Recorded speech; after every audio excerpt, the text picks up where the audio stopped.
أعوذ بالله من الشيطان الرجيم. قل أي شيء أكبر شهادة قل الله شهيد بيني وبينكم وأوحي إلي هذا القرآن لأنذركم به ومن بلغ أئنكم لتشهدون أن مع الله آلهة أخرى قل لا أشهد قل إنما هو إله واحد وإنني بريء مما تشركون.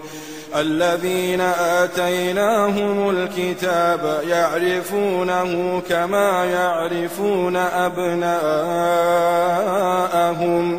الذين خسروا أنفسهم فهم لا يؤمنون.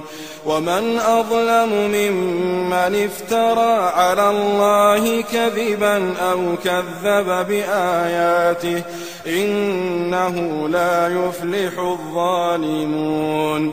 ويوم نحشرهم جميعا ثم نقول للذين أشركوا أين شركاؤكم الذين كنتم تزعمون ثم لم تكن فتنتهم إلا أن قالوا والله ربنا ما كنا مشركين. انظر كيف كذبوا على أنفسهم وضل عنهم ما كانوا يفترون.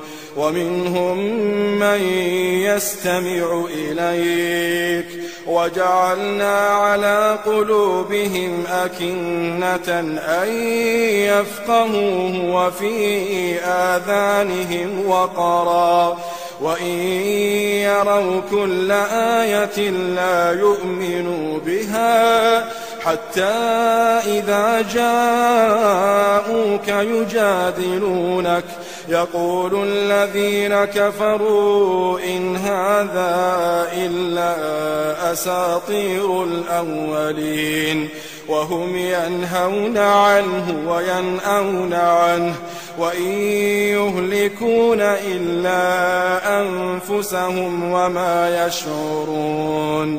ولو ترى إذ وقفوا على النار فقالوا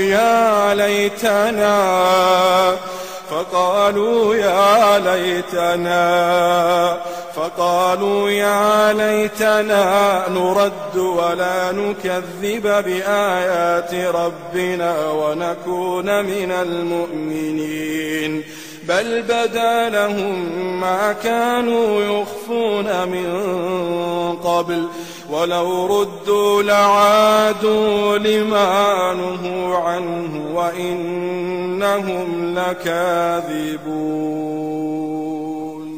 قدمت لكم هذه التلاوة من موقع tvquran.com.